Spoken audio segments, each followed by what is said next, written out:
Hey everybody, it's your boy Snyder1 with Snyder Elite Gaming, bringing you another fantastic video. This week we're going to be looking at trade.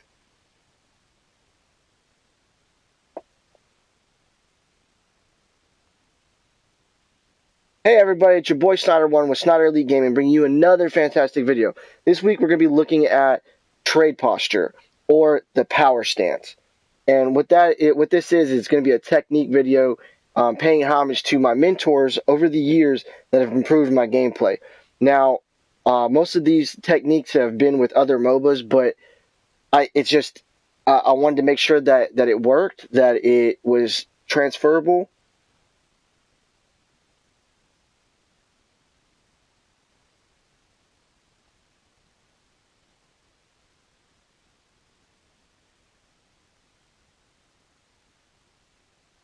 Hey everybody, it's your boy Snyder1 with Snyder Elite Gaming, bringing you another fantastic video.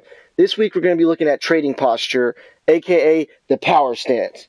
Now, what this is a technique video to help you improve your laning game, and its main features. Why I want to give you guys this information, because it helps you win small trades.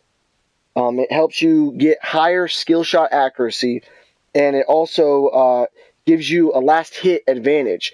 It forces your opponent to fall behind, and could set you up for an all-in and kill your enemy opponent if done correctly. Now, I am going to give you a little disclaimer. If you don't do the technique correctly, it can result in some really, really bad plays. Now, my number one tip before we go any further is be careful. A lot of people they don't really take that into consideration when they're laning, but you gotta have that mindset of, I'm gonna be careful. Because if you're not careful, you're gonna wind up taking unnecessary minion damage, which kind of accumulates over time. Especially when you start getting into the higher ELOs and you really start facing opponents that are able to recognize your playing style, and kind of key off of you when they make when they size you up. When I watch someone play, I'm watching to see what their habits are, what they like to do, and when you figure those out, if you use this stance correctly, you can take advantage of them. If you don't use it correctly, they're going to take advantage of you time in and time again. So you don't want to. If you do it incorrectly, you're going to do unnecessary minion damage. Your trades could wind up looking really juicy, right? But you're going to wind up getting baited. A lot of times you'll see someone that's super low, and it's going to wind up forcing you to, you're just going to go all in on the guy, like, hey, I'm going to follow this guy into the jungle. That's bad, because you're going to wind up getting baited. So if you don't follow the rules to the power stance, you're going to fall victim to baits. You're also going to give the enemy kills, and you're going to fall behind. So this is my disclaimer. Number one tip before we go forward with the technique is be careful. Be cognizant of what you're doing and be careful. Now, with that being said, the power stance, what is it? In 5 words, I can explain it as stand on your dying minion. What does that mean to you? As you can see on the screen, you have a typical lane setup. He's going to be attacking my minions. I'm going to be attacking his minions. When my minion's about to die, I know exactly where he's going to be. I know exactly what he's going to be firing at. He's going to be firing at my minion. If I time it correctly and I'm on my dying minion's body, he has to choose. Either trade with me or get the CS. Most of the time, they're so focused on CSing that they're going to go after the minion. So what do? You trade with them. You hit him and you do damage to him in order to either deny him CS or to whittle him down to where he's going to be forced back to where he'll lose more CS. That is the focus. We're going to try to deny CS. Now, when you get in the trading stance, when you stand on your dying minion, there's 2 choices that you get to make. I'm either going to trade or I'm going to zone.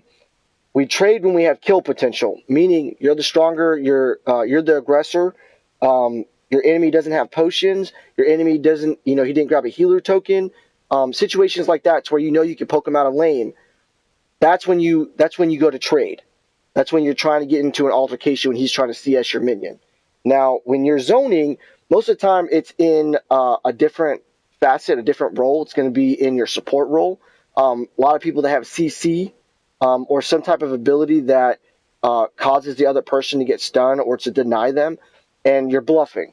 You're going to go up to your minion, and you're going to be showing a rampage rock. You're going to be showing, a freaking a stun from Decker. And what it's going to do is he's either going to retreat or he's going to take that stun on the chin. Either way, he's going to lose that minion. He's not going to get that experience. Now, what does this mean for you? It's all about timing. You have to time it. You got to look at the point where your minion is going to die, and you're still looking at your minions that you're trying to kill on the opposite team, and you got to run up to it, time the attack, whether it be a void bomb, whether it be a melee attack, whatever it is. It's all about timing. Now, tip number 2 in the technique, retreat. Why do we do this? It's because it reduces minion damage, because the moment you attack him, all those minions on the other side are going to be attacking you back. They're going to target you until you get out of range, and it's only for like a short duration, so you want to mitigate that damage that you're taking from enemy minions. You also want to reduce the retaliation from the enemy champion that you just messed up. So if you look at his health, that's at the end of a trade. I traded with him and I retreated. My health is at full. His health isn't. He didn't have the chance to retaliate back because I came up to my dying minion, I hit him, I came back, and now I'm ahead. And if I attack him first, I will always be ahead so long as I'm attacking him. So in the retreat process, in tip number 2, you always execute the trade on your dying minion. Immediately after, you're going to retreat. And then the last thing about that retreat process is you kite back. No matter what you do, is the moment you attack him, it's a retaliation trade. All the way walking back because you already have the advantage. You don't want to give them free retreat damage.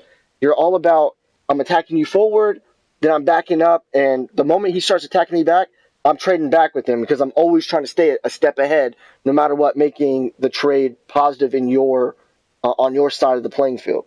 Now, for melee versus range, because I know I'm just talking about range at the moment, but the same thing is, you got to keep in mind the same thing.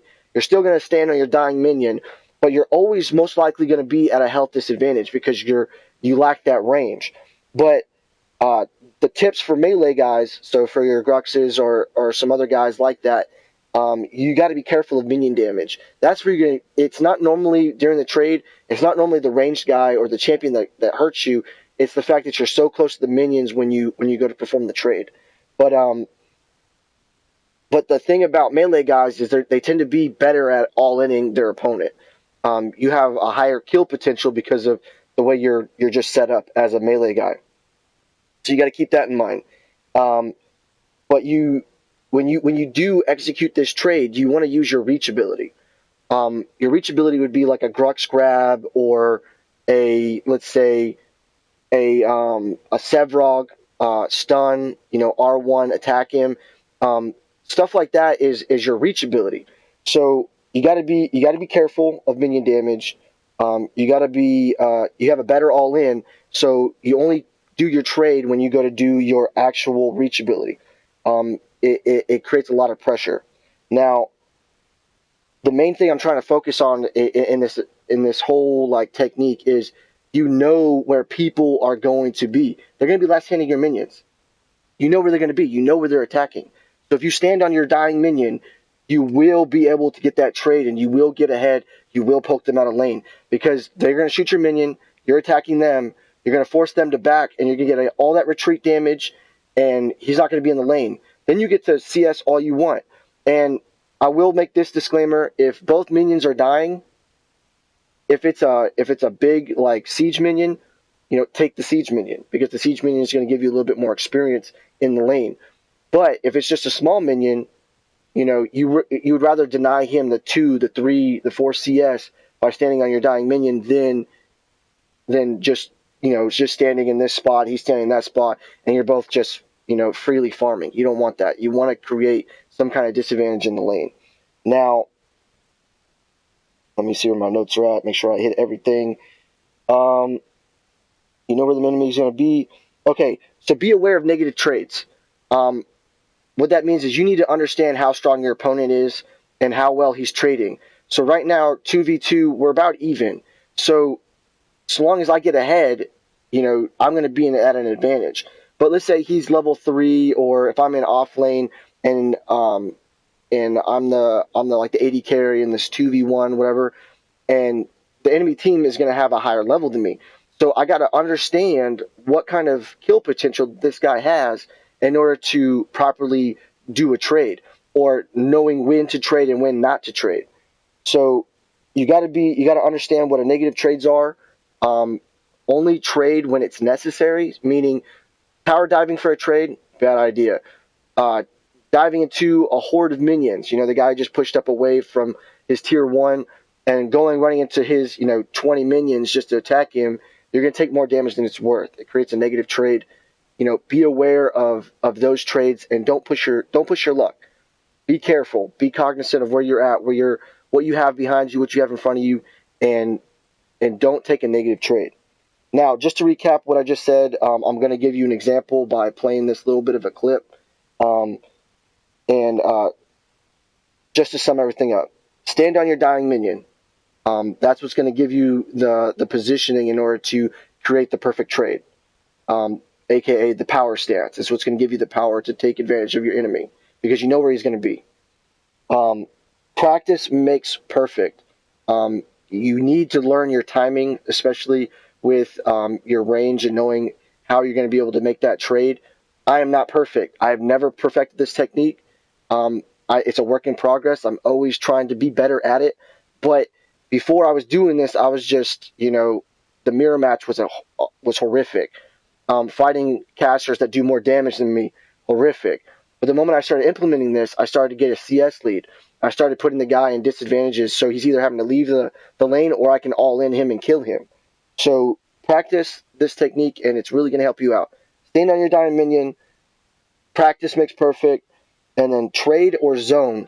You need to make a decision whether or not you're going to trade or you're going to zone the guy. If you trade him, it's because you have the kill potential. It's because you have the advantage. It's because you're even or better than the guy. You're going to zone if you have CC. You're going to show the rock. You're going to show the Decker stun in order to deny the CS. And then if he decides to go for the CS, you make him pay for it. And the more you make him pay for it, and the more you hurt him early, he's going to be wary of going for that last hit. So he won't even approach it. He'll start using his reach ability. So like you can see with the gadget, I started poking her early. She started using her abilities to farm rather than coming up and attacking that dying minion, because she was taking damage. I forced her back at level 1, and then I'm about to show you what happens here, just so that you can see what the trading stance looks like. Now, as the minions are dying, well, whenever the video starts to load back up, what's going to wind up happening is oh man, it freaking froze out. All right, well, I'm gonna wind up cutting my video here. If you guys are watching the stream, go check out my YouTube. I have a lot of other good material there. I'm gonna upload that same gameplay and probably just talk over it. Just the trading stance portion, just of, hey, this is what it looks like or whatnot. Implement it into your game. If you like it, go to YouTube, go to Snyder Entertainment, SCHNEIDER space entertainment, and check out the other videos, check out all my other content. When this video is ready, you'll be able to look at what the actual trading stance looks like. It'll be a good time. I am going to cut the stream here. If you guys like the content, please follow me. I'm always streaming in the mornings. The only reason I'm streaming now is just to get my content out there, just to make my YouTube movies. I try to do that in the afternoon, in the evenings. I'm always playing viewer games, so if you want to just jump into my party chat, I'm more than welcome. Just add Swift Squirrel at the top. I'm always down to help people. Alright guys, take it easy. Peace.